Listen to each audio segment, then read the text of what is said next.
Hey guys, so haven't done this type of video in a while, but I am excited to see LCS events back in action, so I'll be breaking down the most played hand traps and staples in the top cut deck list.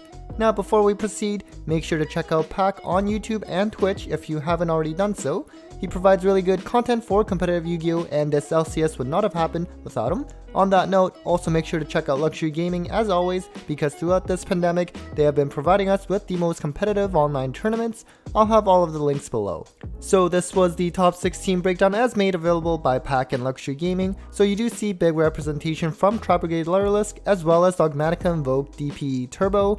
I won't cover all of the decks in detail, but I think some notable rogue decks that made it on here are decks like Emancipator, Scrap Orchist, and Scrap Machina, and Pendulum Magician thanks to Triff. I think the small representation from Phantom Knights was surprising for me, and there was also only one Swordsoul that made it to top 16, which was piloted by Pak. Also surprised to see that there was no Drytron at all here.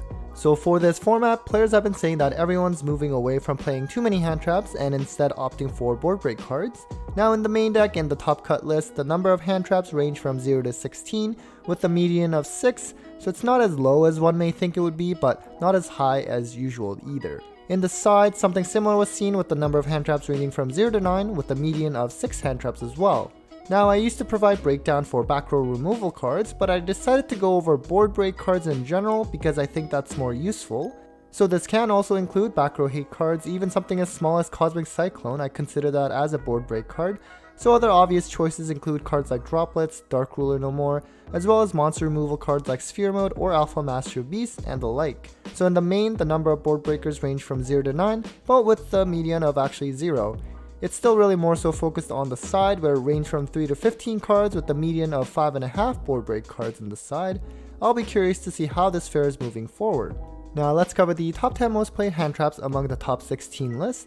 Now I think for the first time ever, Ash is not the most played hand trap, but instead it was Droll and Nibiru, both being played in half the main and half in the side. Droll is of course good against Drytron, but also against Lyrilusc and rogue decks in general. I actually thought Nibiru was losing more play, but I guess I'm wrong since it was pretty popular for this event. Next we have Imperm, which has been popular hand trap for a while now since VFD got banned and Virtual World was no longer tier 1. Then we have Gamma, and at 5th is actually Ash, so definitely the lowest we've ever seen for this card. While it is probably the most generic hand trap in that it can cover the most effects, typically it is pretty low impact and most decks will be able to play through Ash, so perhaps it's lost popularity at this point. And then we have Lancia, which may still be popular due to decks like Tri-Brigade. I heard this card's actually not that great against Swordsoul though, so let me know what you think about that. Effect Veiler was next, another monster negate like Imperm, so pretty popular. And then we actually have Token Collector, which we haven't seen a lot of play since Infernoble was tier 1 a while back. Presumably this was put in for Swordsoul, although like I said earlier, only one Swordsoul ended up making top cut. Next we see DD Crow in 3 lists, and as you would have guessed it, was only found in the Tri-Brigade list at 1 just because it is actually searchable for them. Lastly, there was one Cycle Reader played, and this was in Pak's list, and it's very strong against Drytron, although as you saw earlier, we actually didn't see any Drytron make it to top cut.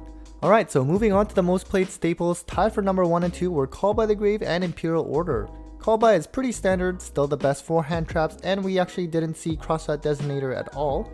Imperial Order is just really strong and really needs to be banned, and until then, you're just gonna keep seeing it on here. Forbidden Droplet was tied for a second, being played in 7 lists, and this has been popular for a while and still very expensive. Then other cards played in 7 lists include back row removal such as Feather Duster, Lightning Storm, and Cosmic Cyclone. These are the standard back row removal that we see, and Cyclone has been more popular over Twin Twisters for the last few formats. And then we have some other board break cards such as Dark Ruler No More and Evenly Matched.